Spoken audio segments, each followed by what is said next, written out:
Have you ever thought, hey, it'd be pretty fun to run an anime convention? Would it be exhilarating? Would it be stressful? Or a whole load of anxiety? If you selected E, all of the above, you'd be right. Last weekend, I helped to run an anime convention, and as you can imagine, being the media nutter I am, I decided to bring my camera gear and vlog most of the process. So what was it like? Well, stay tuned to find out. Kawaii-Fi!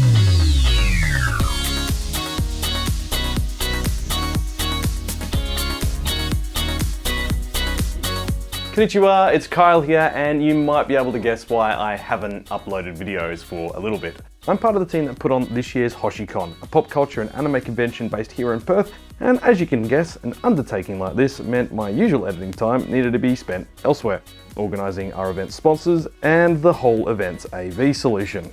If you are one of our new subscribers from Hoshicon, hello and welcome. We will be drawing the prize from the Hoshicon competition at the end of this episode, so make sure you stick around. If you're not subscribed, do that. Buttons, press, yeah, that sort of stuff. So, you might be wondering, how did we get here? How do you go from going, I want to do a convention, to actually making a convention happen? Well, we need to go back 12 months to get started. After the success of Hoshicon 2021, we wanted to make sure the next event was bigger so that no one would miss out. Now, in the 2021 event, we had COVID restrictions in place, meaning we could only operate at half capacity. So this time around, we wanted to make sure the event was large enough that we could fit everyone in, even if we were down to half capacity due to COVID restrictions. And we were prepared in case they were brought in, which, spoiler alert, they were, 6 weeks before the convention. We hold Hoshicon at the Cannington Exhibition Centre and Showgrounds, and previously we only used 2 pavilions, the Exhibition Hall and the Dick Littleow Pavilion, allowing a maximum capacity of just over 800 people if there were no restrictions. For Hoshicon 2022, we expanded into the Showgrounds, and that took our capacity up to a potential 4,000 people if there were no restrictions. Now, we were not expecting to fill 4,000 people over the weekend, far from it. But our figuring was, one, it was the only option we had for expansion at the Cannington Exhibition Showgrounds and we didn't want to move. And two, if restrictions came into place, that meant we would have room for 2,000 people, which is still, in our opinion, more than enough for our mid-sized convention. So in the 12 months leading up to Hoshicon 2022, we planned all of our equipment hire, locked in all of our vendors, our exhibitors, our panels, our performers, and completed an ungodly amount of paperwork. And then it was finally the week of the convention. On the Friday, we began the task of getting the venue ready for the weekend. Bump in for all our staging, pavilions and outdoor equipment started at 6 AM and ran at a hectic rate all through the day. And of course, when you're rushing around, accidents tend to happen.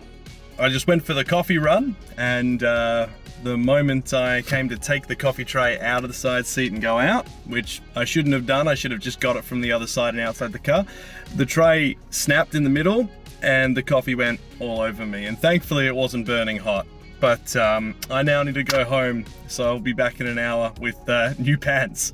While I popped home to uncoffee myself, the event hire company brought in and set up everything we'd hired for the event, including shade domes, marquees, partitions, and bean bags. Setting up the structures clocked in at around 7 hours, and just the stage took almost all of that time. Do you know how many parts had to be accounted for? And that's even before the AV guys arrived.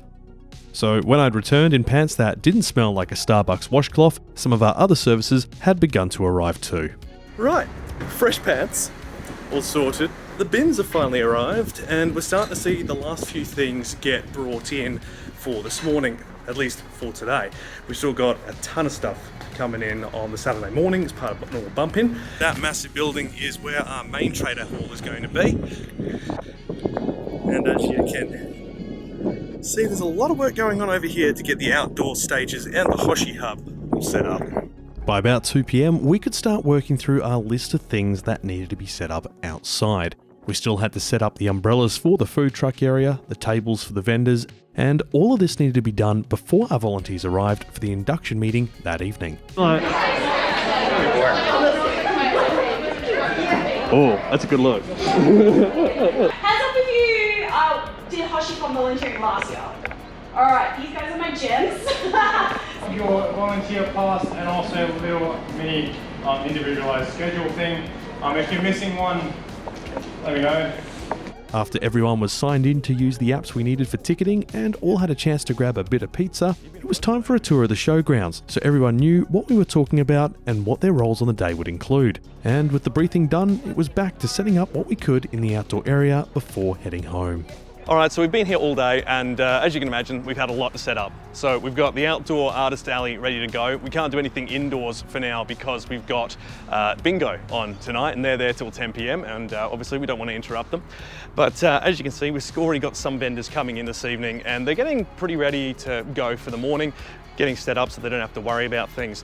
And yeah, everything else starts off in the morning. We're gonna have, all of the indoor staging, all the audio equipment arriving around 6 a.m. and that's all going to end up filling up our massive stage that you can see right behind me. And with that, it was time to head off, finish up some graphics and prepare for day one.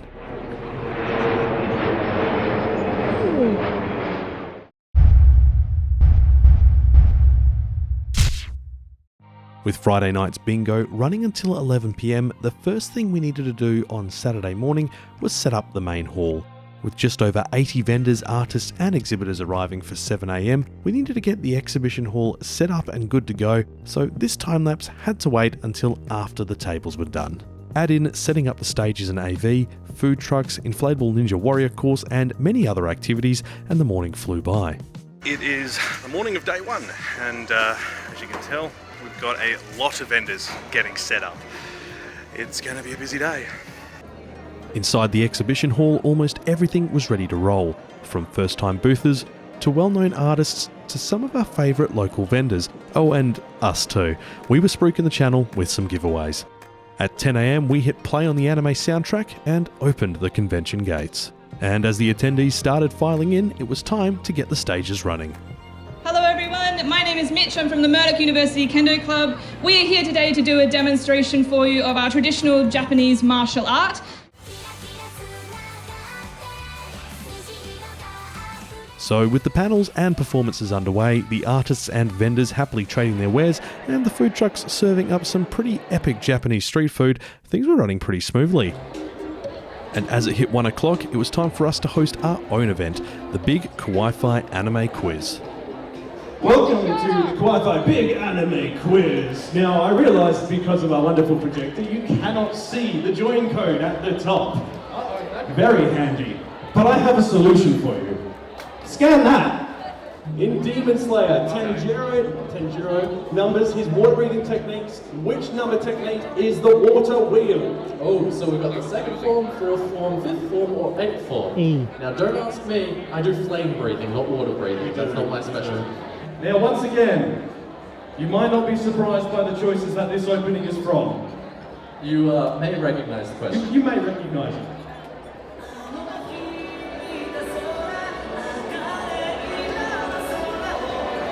Is it from Naruto Shippuden, Full Metal Alchemist, or Full Metal Alchemist Brotherhood? Joe Mama's still up there. Oh, Gary Narkle, you're playing catch up, aren't you? After 3 rounds of questions and crowning our 9 winners, it was back to work. Well, it is almost 3 o'clock. We're about to do the cosplay parade on the outdoor stage. It has been flat tack all day. I think I've done almost 20,000 steps, which is nuts. Yeah, it's going quite good. And this is only day one. And we've got the nightclub event tonight. What is wrong with us? As we got closer to 5 p.m, we had to get everything in place for our nightclub event. Hoshi continued. And while I'd love to say I went and partied on, I still had a lot of work to do. So I gave John the USB with the AV solution for the night, and he headed off to the venue to put everything into action. Thankfully, our wonderful friends at HK Photography were there to show you how the club event went with these pictures. Make sure you head over to their socials if you want to see more photos from the weekend. So it's 7 o'clock. I've just gotten home from the showgrounds. I've been there for 13 hours. It was amazing. I'm shattered. I've done 23,000 steps just at the convention. I am not fit, so I'm very sore.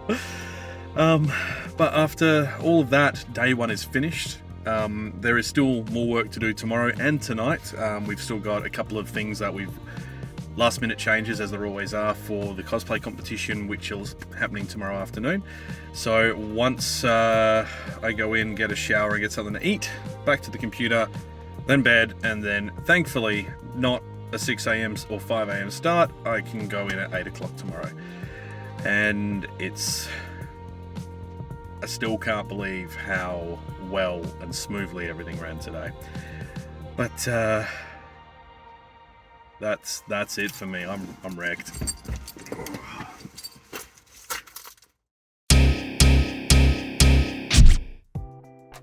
Day 2, let's go! I'm gonna eat today! We may have been exhausted after Saturday, but Sunday was upon us, and with a line of excited congoers ready to roll, we got some caffeine in our systems and got ready for another busy day. And Sunday was a big day, with even more panels, performances, giveaways, and competitions. Okay, it's the beginning of day 2, and we're finally underway. We've got our first panel going on inside the main stage, which you can see just over here.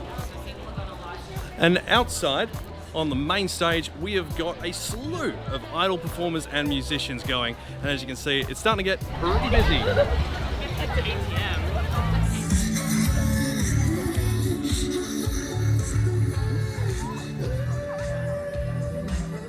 Our DJs got everyone grooving along, and as 3 p.m. closed in, the main cosplay comp was upon us. Like every cosplay competition, there were so many amazing outfits, but we had a lot to do, so here's a quick montage of the ones we caught on the camera.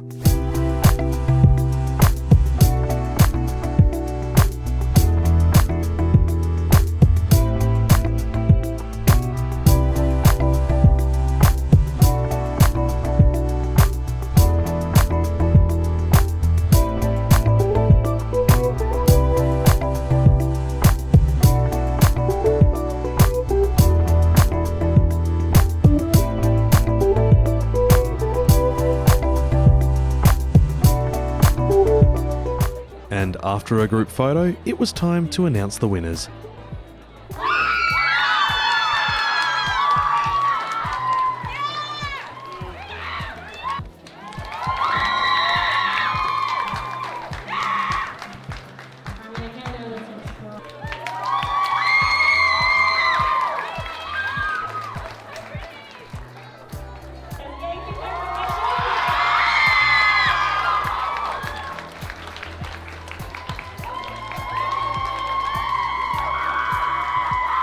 Big round of applause to our winners. 4:30 rolled around and it was time for our closing ceremony. You know, the part where the organisers all get pulled onto the stage and we make fools of ourselves, or maybe that's just me. And that was it for the events of day 2, but just like Neon Genesis, it wasn't quite over yet. Alright, so con is done. It's Sunday night? Sunday night, 6:30. 6:30, and we're slowly getting ready to get everything done. Hi, John. Oh my god, that's a wild John. Breaking reality here. So, the main hall is now completely empty. We shut up shop, what, hour and a half ago? Yep. 5 o'clock we finished up. We have now emptied everything. All the traders have left. All the staff have helped out with everything. Our wonderful volunteers have also been helping put everything away. Thank you very much. And we're almost done. That guy was meant to leave at 1 o'clock. He decided to stick around and help us out. It's so amazing. Like, so many of these people are so helpful and dedicated and caring. We're really grateful for them. So we'll have to go sleep. Sleep like the dead. Oh, I've got drinks and soup waiting for me. Oh yeah. Well, it's now a week after Hoshicon 2022 wrapped up, and after fighting off a fairly vicious post-convention flu, which thankfully was not of the spicy kind, I've had plenty of time to think and look back at everything we've accomplished. Am I still exhausted a week later? Yes. Was it an absolutely insanely busy and hectic weekend? Double yes. Did I get the chance to do any shopping at all of our wonderful vendors? No, not a chance. Was it a rewarding experience? Absolutely. And would I do it again? Right answer will get you 10 billion points. 1 billion%. Running a convention isn't easy, despite what some people might say. There's a lot of moving parts involved, and that's what makes it so exhilarating when you actually manage to pull it off. So, should you set up and run your own anime convention? That kind of depends on your circumstances. If you've already got yourself under a lot of stress and a lot of responsibilities, you mightn't actually have the time to do so. It takes a lot of time, effort, and communication to get things working smoothly. And I'm very lucky because I get on well with the Hoshicon team. And even then, we still butted heads over things and had to come to a way to find a compromise. You also need to be able to trust the rest of your team to do their roles. If you take on the whole workload yourself, or are trying to step into other people's roles, it's going to rub people the wrong way and it's going to cause problems.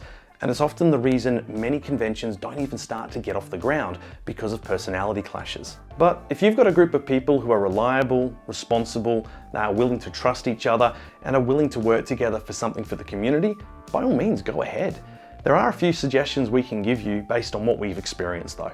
Firstly, start small. Don't try and compete with Comic-Con and other big conventions. They're not your target. If your event sells out, you can always upsize the next year. If you go too big, too fast, you'll end up disappointing your attendees. The main thing you can do is get the basics right first. Second, build a strong connection with your vendors and your artists. They are the backbone of the community and of the convention, and without them, it will collapse. Third, get to know the other local conventions and work with them. The last thing you want to do is book an event on exactly the same date, and this has happened to us, which is why it's so important to the Hoshicon team. Number 4 is a big one. Deliver on what you promise. If you haven't 100% locked something in, don't advertise it. Conventions are built on trust, and you need that trust to ensure people will come back the next time round. For instance, we were meant to have Red Bull attend Hoshicon 2022. 6 months beforehand, we had them all locked in and all confirmed as well in the month leading up. And on the day of the event, their team tested positive for COVID and couldn't attend. But because we've been open and transparent about everything we'd done up until this point, our attendees were understanding. Whereas if we had a track record on not delivering things, they just assume it was another broken promise. And last but not least, remember, a convention is never about you. It's about the attendees, the vendors, the exhibitors, the performers, and most importantly, your volunteers. I cannot stress this enough. Look after your volunteers. Without them, you will fail. And that's it. Class dismissed? Look, if you were at Hoshicon, leave a comment in the section below and let us know what you enjoyed about the event. And that means it's time to draw a winner for our Hoshicon subscriber giveaway.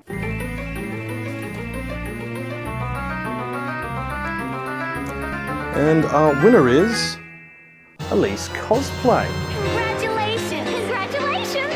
Congratulations! Congratulations! We'll be in touch over email to let you know how we can get your prize to you. If you've enjoyed this video, make sure you give us a thumbs up and hit that subscribe button. We'd love to have you on board for future episodes, and as always, there's plenty more in the works. If you've enjoyed this video, make sure to give us a thumbs up and subscribe if you're not already. We've got monthly videos, interviews with voice actors, and plenty more in the works this year. We also have a fortnightly anime podcast called Kawaii-Fi Radio, so follow the links in the video description to find us in your podcasting app of choice. A big thank you to our Patreon members who are supporting the channel. If you'd like to support us and get access to some behind the scenes content and extras, including the podcast pre-show, you can find the link for the Patreon below. And with that, I'm Kyle, and until next time, watch some anime.